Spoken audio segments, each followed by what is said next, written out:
What's happening, everyone? It's another weekend, so you know it's another dose of Delboy, and today we are in the know with Scott Bell. How are you, bro? I'm well, mate. How are you? I'm not too bad, man. I'm not too bad. I'm feeling a little bit under the weather, but, you know, show must go on, man. Show must go on. Speedy recovery. Pardon, what do you say, sorry? Nice to have a speedy recovery from whatever you... Yeah, I'm doing it. It's not even like it's like a proper sickness. Basically, I've been doing like spring cleaning today, and I've got like a dust allergy. So, yeah. But let's get right into it. So with the podcast, with the interview, I like to do like a little icebreaker just to kind of like give people a chance to kind of get to know the type of person you are and kind of give them like, just outside of wrestling. So today's icebreaker is, what is the best trip or best holiday you've gone on? Where was it? And just talk about it. Best trip I've been on? Probably Tenerife with the lads, because it was like the first proper lads holiday I ever went on. Yeah. So obviously there's that. But yeah, it's nice to like just kick back and chill with the lads abroad rather than being stuck in England.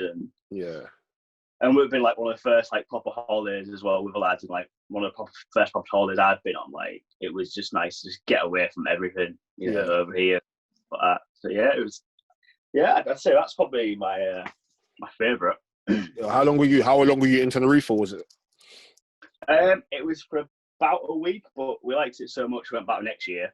Okay. And we sort of made it like a yearly thing. So we sort of went to Tenerife, went to Lanzarote twice as well. And then we went to Croatia as well, which was Croatia was class. Yeah, everyone that's told me about Croatia has told me that it's just an amazing time. They don't remember much of it, but honestly, mate, like Croatia is stunning. Yeah, no, I can imagine. Especially if you're a Game of Thrones fan, because a lot of stuff from Game of Thrones was filmed in Croatia. Yeah. So you sort of like see a lot of landmarks from the the TV series in Croatia, which is quite nice as well. Yeah. Oh, so did you watch Game of Thrones? Personally, I couldn't get into it. Yeah. I've only ever watched one episode, and that was Battle of the Bastards. And because everyone was talking about it, so I was like, oh, I'll give this a go. But it was like one of like the last ones, I think, like maybe season 4 or something like that. Yeah. But yeah, I couldn't get into it. I was more of a Walking Dead fan, and I was a big Gotham fan as well. Like I'm a big Batman fan. Yeah, no, I could even buy the posters on your CD as well. Yeah, I've got posters. I've got my Undertaker collection in the background there. Oh yeah. My Batman and loads of other crap. No, that's sick, man. That's sick. No, to be honest, I agree. It took me quite a while to get into Game of Thrones. I think it probably took me like 2 years. I watched the first episode, and I found it so boring. I won't even lie to you. I found it so boring. And then maybe like 2 years later, I just thought, you know what? Let me just get back into it. Let me just try it. I know this sounds really weird coming from a guy who likes Walking Dead and like he was in the wrestling business, but I just found Game of Thrones so far-fetched. I'm like, dragons just don't do it for me. Yeah. No, I totally 100% hear you, man. So let's talk some wrestling. So what, like, you're a referee, and this is I'm honest to have this interview with you because you don't really get to interact with referees a lot. You know, I don't feel like... I noticed like a lot of people don't really sort of do podcast referees, but it's nice to hear. I mean, I listened to the the Jericho podcast with Mike Kyoto. Yeah, it was nice to have a refreshing input on wrestling. Exactly. Yeah, I feel like a lot of people tend to forget that you guys aren't just tapping on the mat and counting 1, 2, 3. Like you guys are in like a massive part of the show in general. Oh yeah, we are. The business in general, like without the referees, there's not much of the wrestling business as it is. Like you're an integral part of the machine, like we'd like to say. So yeah, exactly. Like, what sparked you wanting to become a referee? Did you? Originally, I started training to be a wrestler. Okay, let's start from there. So like I started training with NGW in, I want to say 2017. So NGW was in Hull, and same place where JPR was training as well. Yeah. That was with Matt Myers and Nathan Cruz. I literally done an interview with Nathan Cruz. That one. Well, sorry. No, I literally just done an interview with Nathan Cruz last week. Brilliant.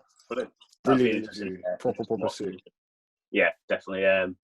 But yeah, like started training there in about 2017. Like it all stemmed from me going to watch a we call them Proving Ground shows. So it's sort of like NGW's NXT in a way at that point. So it's like all the trainees doing the trainee shows, and then from Proving Ground, then you go up to a main show sort of thing.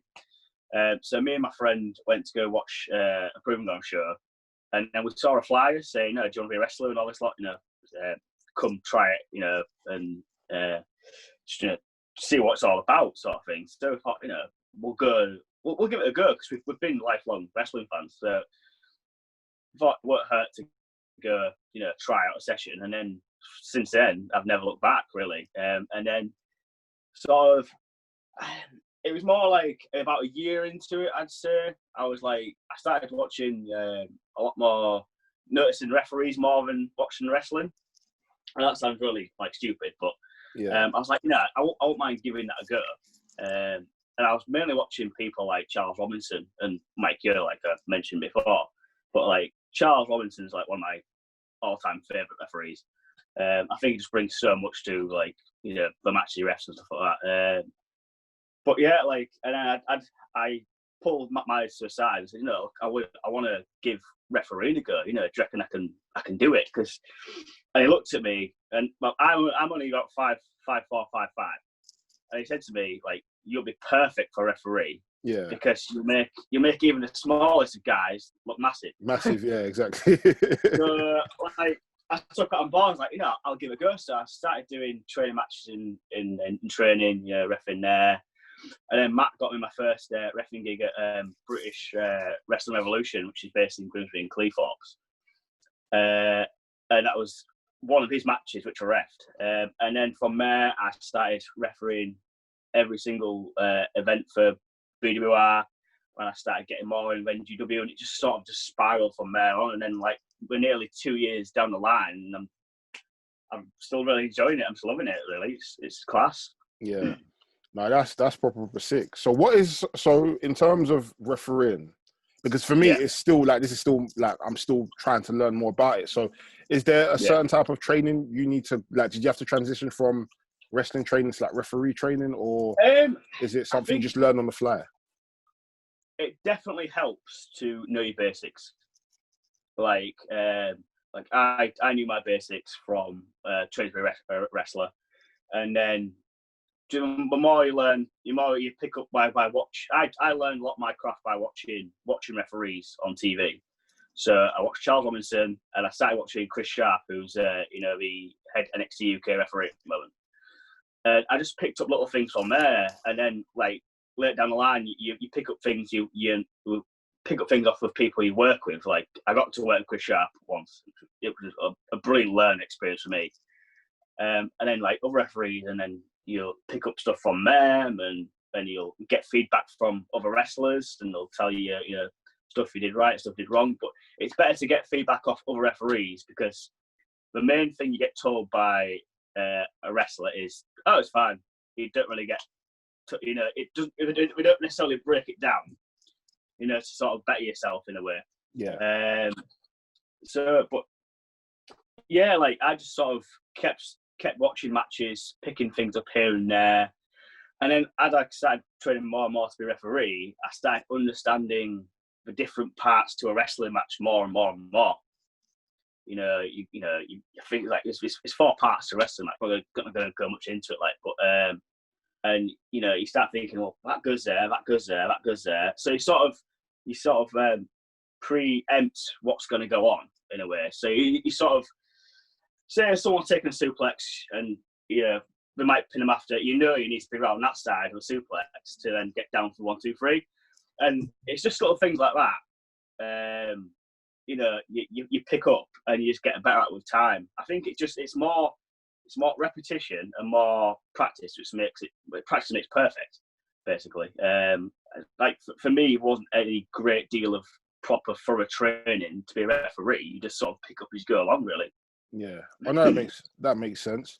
In terms of refereeing, would you say there's like a lot of misconceptions of the referees' roles? Because I feel like I said previously, I feel like people, well, if you're not a real wrestling fan or if you're not in the know, you tend to kind of think that all the referee really does is come out and just count to three and then leave, as opposed to having more of a responsibility within the match, having a responsibility to kind of like watch over the wrestlers. So, I mean, would you like to break down what other responsibilities and maybe some misconceptions people have of referees in general?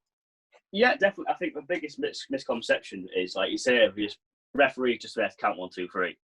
And I think a lot of people, I've had this conversation with many people, a lot of people think being a ref is such an easy job.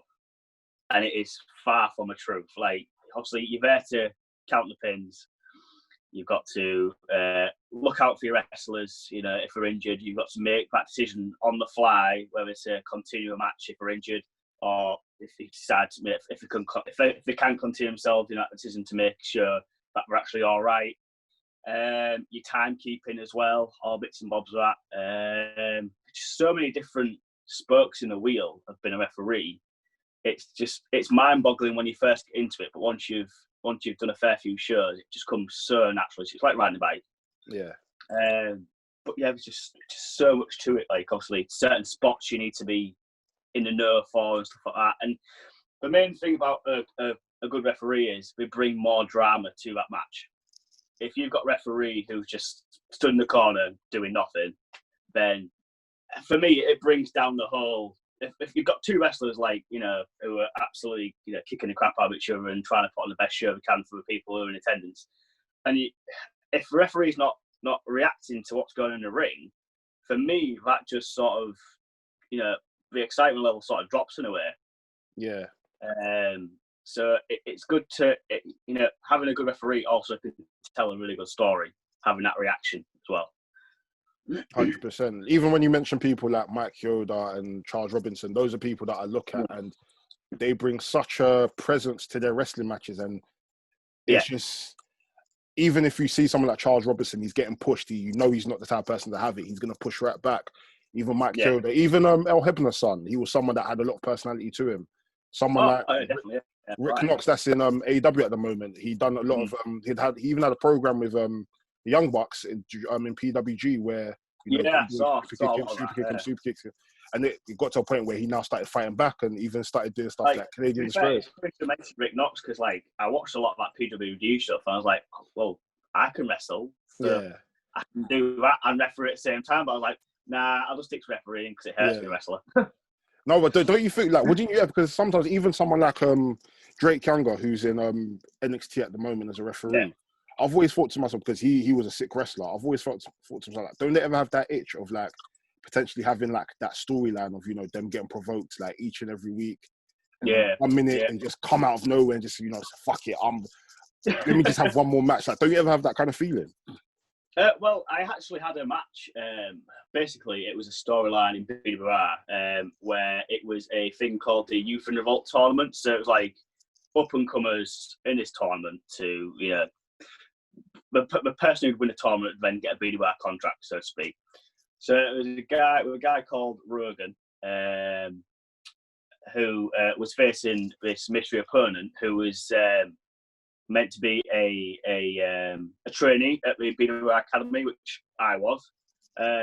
So it got put forward for me to be in that position. So I actually got to have a match with Rogan, which was pretty sick. And like Corey, who is Rogan, is one of my best friends. So it was brilliant to have that moment of my first match, to be in there with him and to be in BWR, which, you know, you can see I'm wearing the jumper. But it's a company I think quite a lot of, and it's, you know, it's quite a nice feeling. No, that's proper sick. Let's step away from wrestling for a little bit. Let's talk Undertaker. I can see, obviously, you've got the Undertaker poster. What does Undertaker mean to you? Was he like one of your first favorite wrestlers that you grew up? Or yeah, pretty much, like, just the whole mystique surrounding Undertaker. Like, I started watching WWF back then in probably about 2001. But my granddad had these videotapes of, like, you know, the old Superstars show. And I remember like seeing the whole Jake Snake and Undertaker and Ultimate Warrior, vignettes, in like this dark room with all this fog, and then like all these snakes with Ultimate Warrior and the Undertaker was there, and it just sort of stemmed from there, like the whole mystique surrounding him, and it just like even like from the entrance, from the look, and then ever since then it just sort of grew and grew and grew, and like I've got like a massive figure collection now, which I've only started recently collecting. Yeah, my little brother would love those. My little brother's collection is crazy. Yeah, I think he's probably got over like 300 wrestlers at the moment. It's insane. Yeah, But he uses them to wrestle. It's not like an actual collection. They're actually toys to him. So I said to him, one day you're gonna have to just keep them in storage and. Oh, definitely. Like that's my biggest regret. Like I got rid of all mine. Yeah. And like I had half of mine I've recently bought again. So it pains me to pay the prices what they are now. I mean, there's one up there, which is like the old WWF superstars, like the Glow in the Dark Undertaker. Yeah. The price tag is like $5.99 on it. And it goes for like over 50 quid. And it's like, it just pains me. it's actually crazy. So I want to even ask you as well. So let's stick in on the Undertaker. Let's rank his gimmicks. What would you say? What are your favorite gimmicks from him? So let's start from favorite to the one you least liked. I'd probably say I like Ministry Undertaker the best. Really? Basically, because his theme was sick in the Ministry. Oh yeah, and he didn't walk slow to the ring as well. He was just really fast. Exactly. And then I'd probably go American Badass because that was like mainly what I grew up on. Yeah.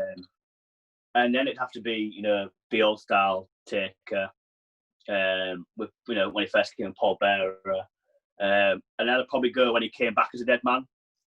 Well, I'd probably go the old style Taker last, and then when he came back as dead man in 04. Fourth, like that sort of thing. But right. Like American Badass Taker, like I say I grew up so much on it. But like Ministry, like the theme, the look, it was just class. Yeah, proper. I was watching some of his matches from that 2000, 2002, around that period when I think that American Badass was like in its realm, in its helm.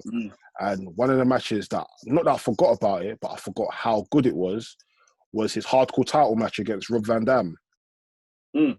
And especially around that time when, especially with the hardcore title, it was never really a title that a lot of the main big stars ever wanted to go back and fight for or ever did. So for him to even go back and put on a match with the likes of Rob Van Dam, which if you told me 2 years ago that they would have had a match, I would have said, no way, that's not happening.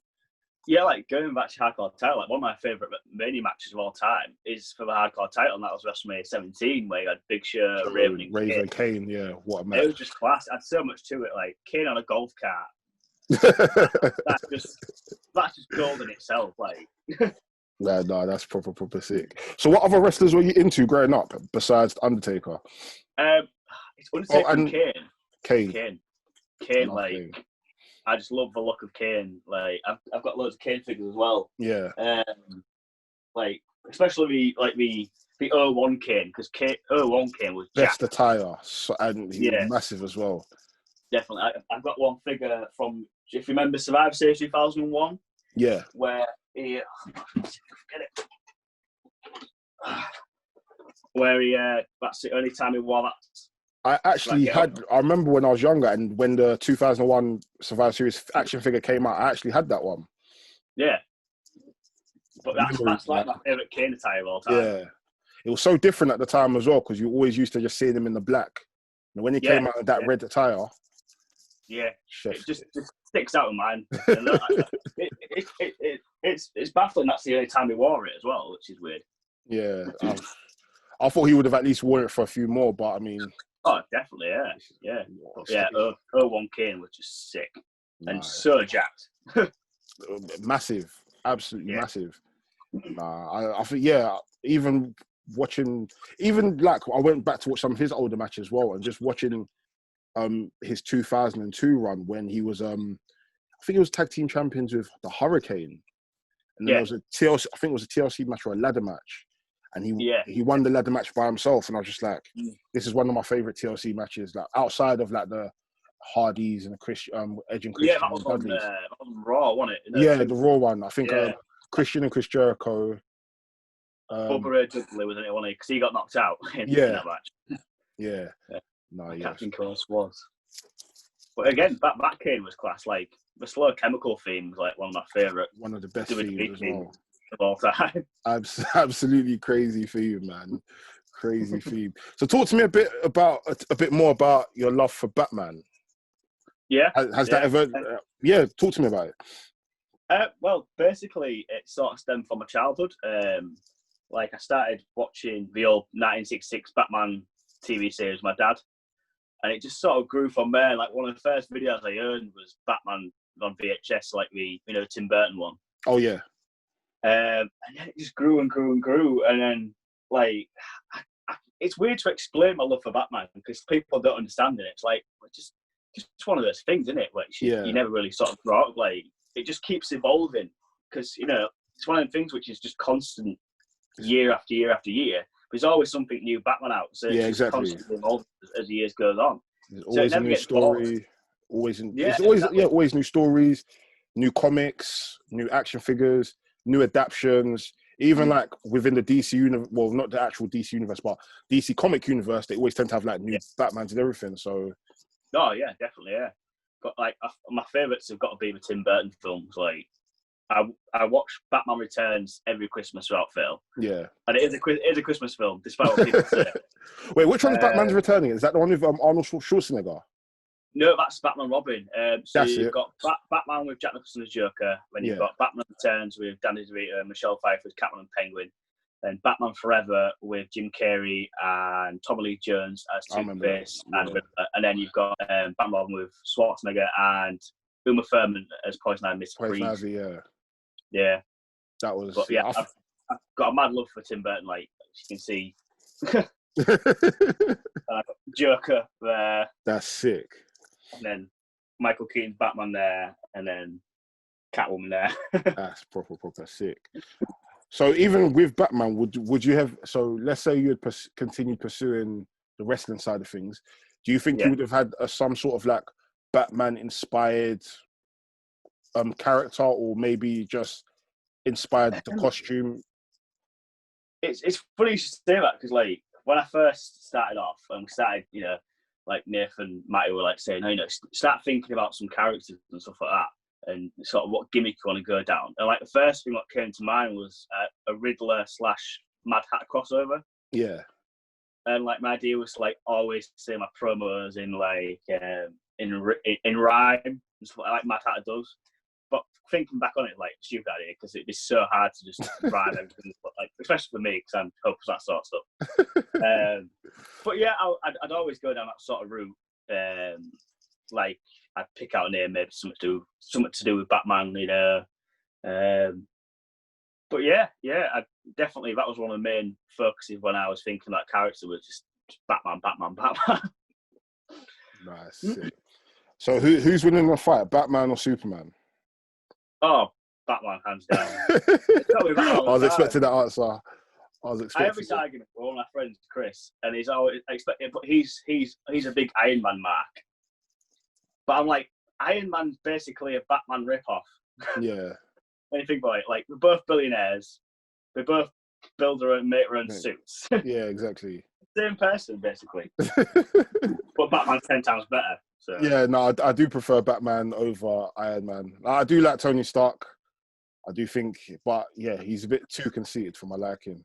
I like the Avengers films with him, but I'm not too keen on the Iron Man standalone films. Oh yeah, I'm not too keen on them. Yeah, no. To be fair, you're not the first person I've heard say that. I've heard plenty of people say that you prefer. Yeah. I feel like a lot of people didn't actually start proper enjoying a lot of the MCU films till maybe Captain America came in. Oh, definitely, yeah. Captain America came in, so yeah, it's like Iron Man was the first one, wasn't it? Was it Thor? Like I'm not a big fan of the Thor films, but I absolutely loved Ragnarok. Like Ragnarok was amazing. Yeah, absolutely amazing.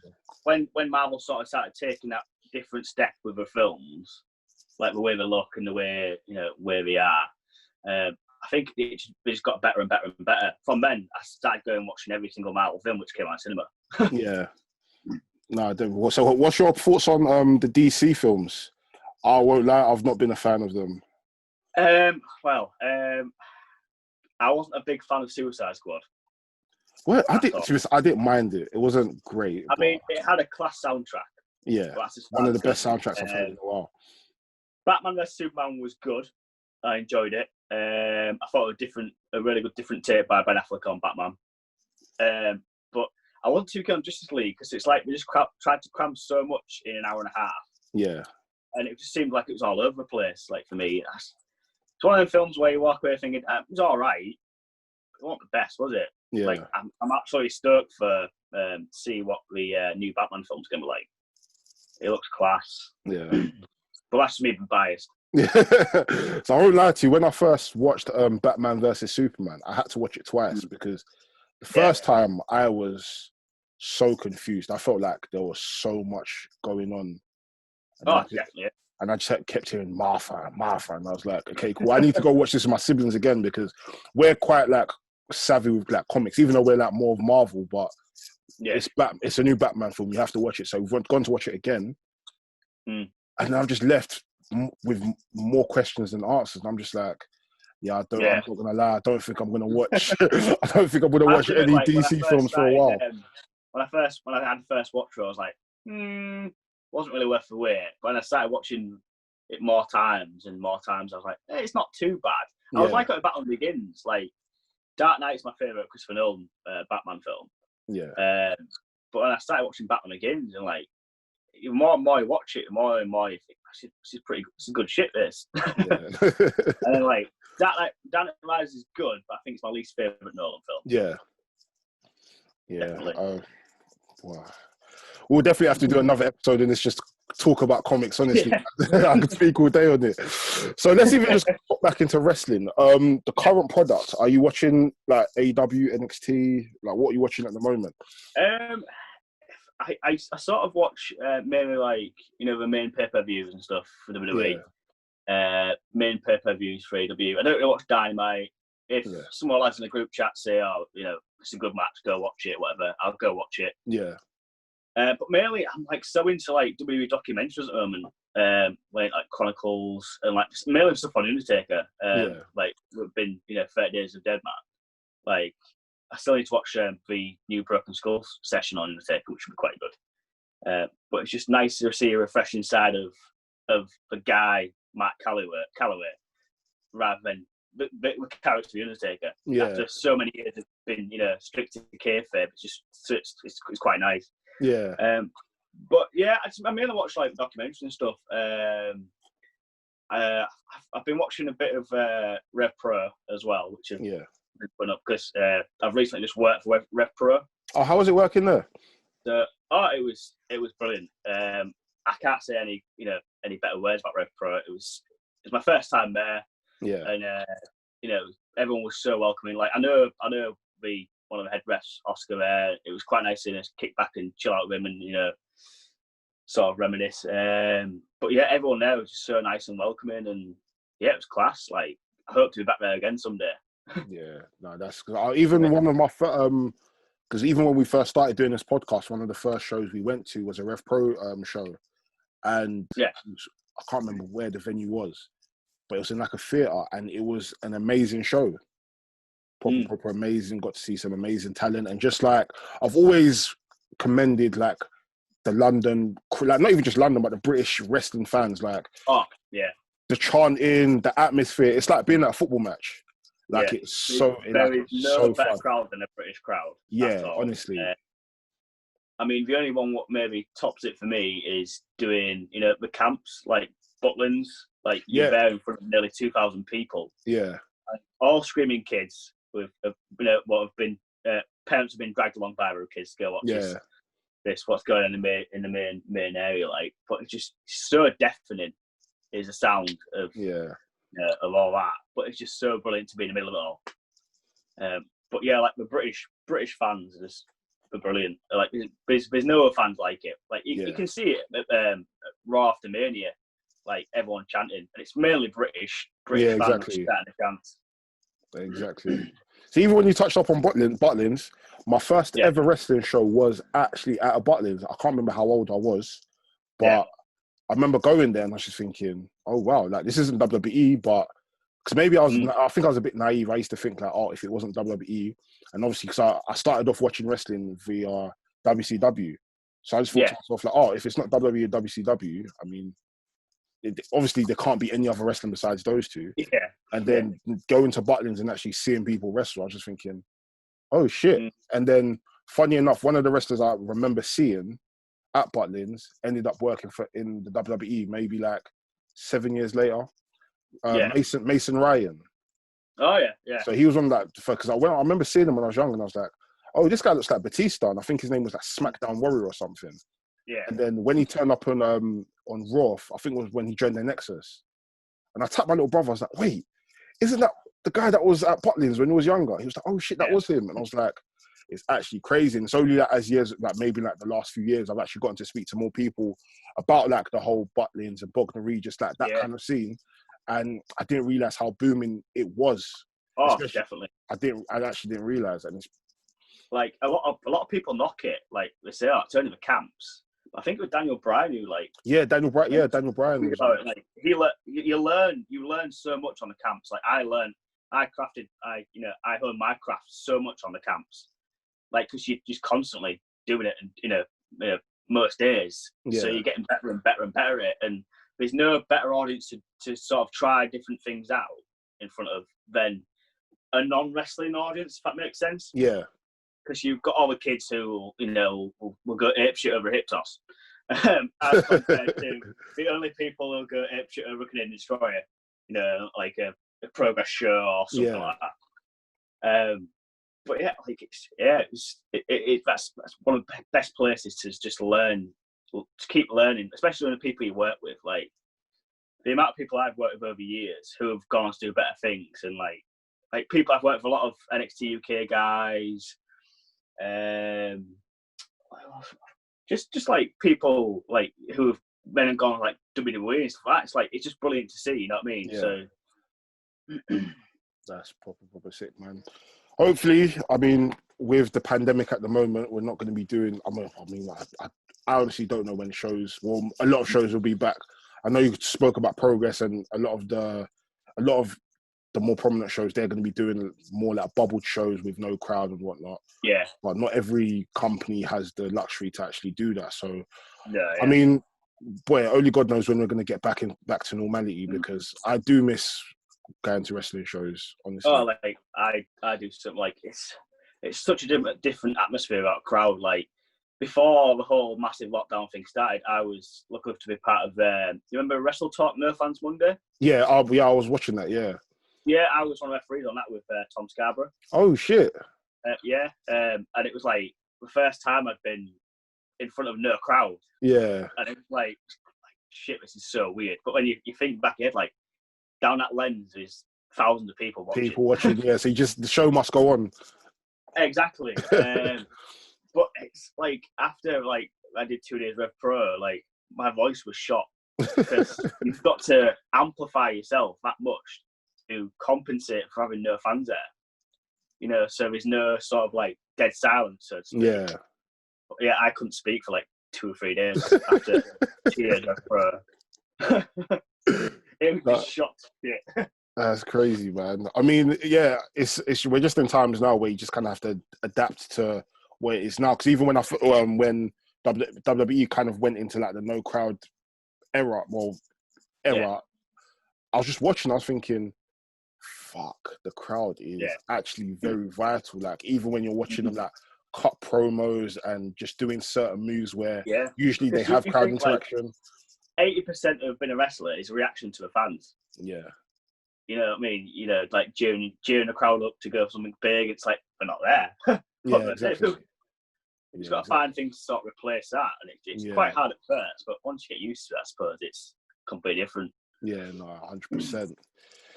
So before we now start to wrap things up, I do something called set the scene. So this one's going to be a bit different because you're the referee. So it's I can't pick dream opponents for you. So I'm going to set the scene for you. It is let's think of a. Let's say it's Progress's big event. Let's think of a name for it. Let's call it Chapter 2000. All right. Progress Chapter 2000. We're in Wembley Arena. Yeah. It's the main event for the Progress title. Yeah. It's a 30-minute time limit match. Who are the two people you'd love to referee in this main event match? Oh, God.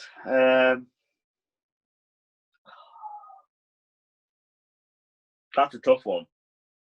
I love it. A lot of people like ask me like who's my favourite like people to ref, and like the lads when I watch this will rid me for this, but like I've refed Eddie Kingston at North, wrestling in Newcastle, and he was just so good to work with. I can imagine. He's killing in AEW at the moment. Oh, without doubt. You know what? I'm going to go on a whim and say Eddie Kingston and Rampage Brown, because every time I'm working Rampage Brown, it's a brilliant learning experience. It's just so good to watch. Someone needs to book that ASAP. I mean, they can't book it now, but hopefully, that's something that could happen, because for the Progress title, I'd kill for that. I won't lie to you. Yeah, I'm so happy to see Rampage in NXT UK. Like, it's been a long time coming. 100%. I feel like everybody I've discussed with has more or less said, it's been a long time coming. This is something that should happen. But I mean, it's all about timing, isn't it? It's exactly. Like, if things aren't right with time, then it's no point in, the grass isn't always green at the other side at certain times, I suppose. Exactly. But like, perfect timing for him now with what's going on. Exactly. Man, Scott, we need to do this again, man. This has been, I've proper enjoyed this, man. I've just learned a lot, just about refereeing, and hopefully, we can come back and do some more and just chat more about comics as well. Yeah, definitely. Would you like to give people your socials where they can find you? If I think off the top of my head, I think both my social names are RefSGB93. So that's my Twitter, my Instagram. So hit me up on that if you want to. Okay, make sure you guys hit him up, follow him. Make sure you guys like, comment, subscribe. This has been Delboy. We'll see you guys next week. Bow.